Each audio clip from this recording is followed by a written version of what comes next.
Olá, seja muito bem-vindo mais uma vez.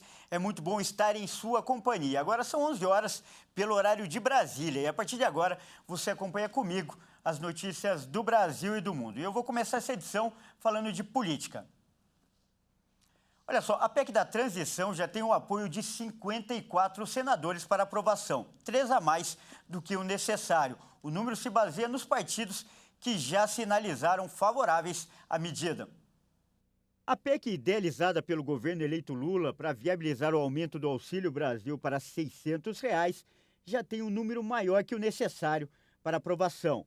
Para que uma PEC seja aprovada na Casa Alta do Congresso, é preciso que a proposta tenha pelo menos 49 votos, o que corresponde a mais de 3/5 do total de cadeiras do Senado.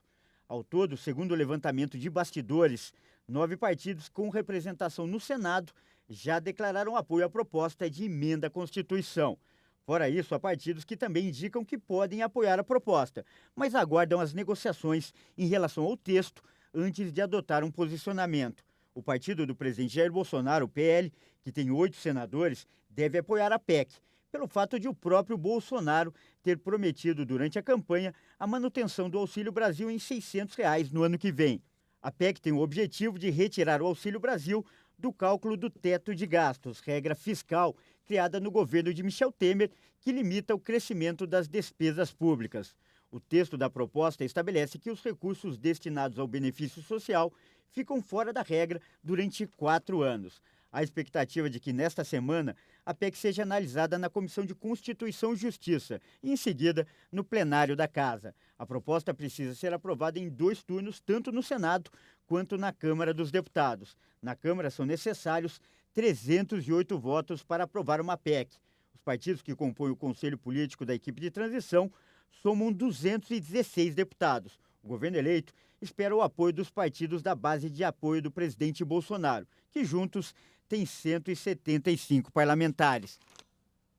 E olha só, ainda falando de política, o governo eleito pretende aumentar o número de ministérios. Luiz Inácio Lula da Silva avalia a proposta para ter até 13 ministros a mais do que o atual presidente Bolsonaro. O atual governo tem 23 ministérios ativos. O futuro governo já estuda abrigar até 36 ministros. O novo desenho inclui todas as propostas que foram entregues pelos grupos técnicos da equipe de transição, mas a decisão final vai ser do presidente eleito. Uma das mudanças mais defendidas pela cúpula da transição é o desmembramento do atual Ministério da Economia. O presidente eleito também pretende recriar as pastas da mulher, da igualdade racial e dos direitos humanos. Atualmente, todas elas fazem parte do mesmo ministério. Por outro lado, a junção entre a justiça e a segurança pública ainda está sendo avaliada.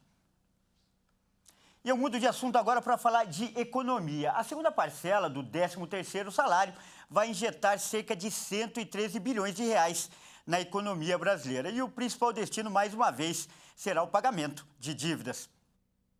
Até o dia 20 de dezembro, prazo final para o pagamento da segunda parcela do 13º salário, o benefício deve injetar 112 bilhões e 900 milhões de reais na economia brasileira. Segundo pesquisa da Confederação Nacional do Comércio, 38% do total, quase 43 bilhões de reais, deve ser usado para quitar as dívidas. Outros 33% devem ser usados no comércio, 17% em serviços e 12% para a poupança. Dos mais de 37 bilhões de reais que devem seguir para o varejo, os segmentos mais beneficiados devem ser o de hiper e supermercados, de vestuário e calçados, além dos estabelecimentos especializados em utilidades domésticas. Apesar da melhora do mercado de trabalho, com o aumento da ocupação e a desaceleração da inflação, a taxa de juros alta e o endividamento prejudicam o varejo. Segundo o levantamento, o pagamento das 2 parcelas do 13º vai somar mais de 251 bilhões e meio de reais neste ano. O valor é 6,4% maior em relação a 2021.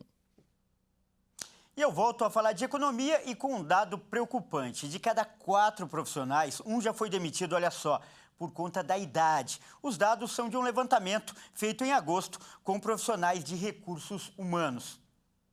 A pesquisa realizada pelo Vagas.com, Coletivo e Talento Sênior, em agosto deste ano, contou com a participação de 252 profissionais de recursos humanos que utilizam as soluções do Vagas for Business Talento Sênior. O estudo perguntou ainda se a empresa na qual trabalha considera eliminar candidatos mais velhos por conta da idade no momento da contratação.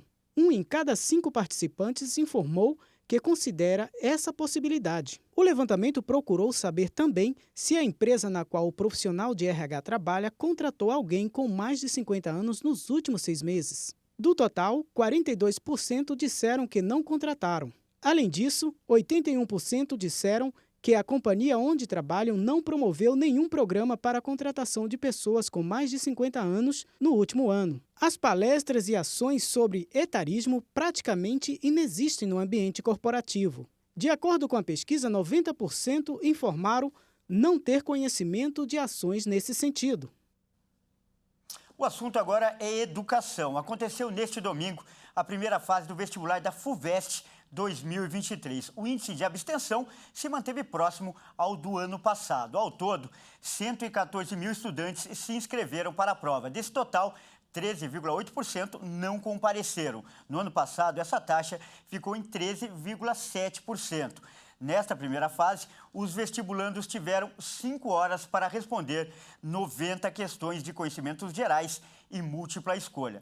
A lista dos alunos convocados para a segunda fase sairá no dia 16 de dezembro. Eu mudo de assunto mais uma vez agora para falar da Copa do Catar. Hoje é dia de decisão para o Brasil no Mundial. A seleção enfrenta a Coreia do Sul pelas oitavas de final da competição. E o grande reforço para essa partida é a volta do atacante Neymar, que se recuperou de uma contusão. As imagens dos últimos treinos mostram o Neymar bastante confiante. Ele aparece participando das atividades e batendo na bola sem restrições com o pé direito, onde sofreu a contusão no tornozelo. O atacante realizou um treinamento de finalizações, inclusive batendo forte na bola, mostrando que está totalmente recuperado para o jogo. Além dele, o lateral Danilo também volta à equipe e ambos foram confirmados pelo técnico Tite.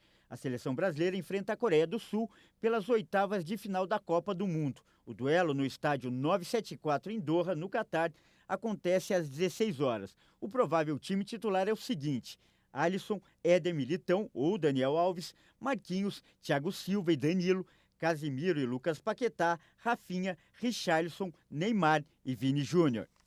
E essa edição fica por aqui. Eu agradeço demais pela sua companhia e convido a continuar ligado em nossa programação, porque às 13 horas eu volto junto com a Daniela Paris com mais notícias para você. Até mais!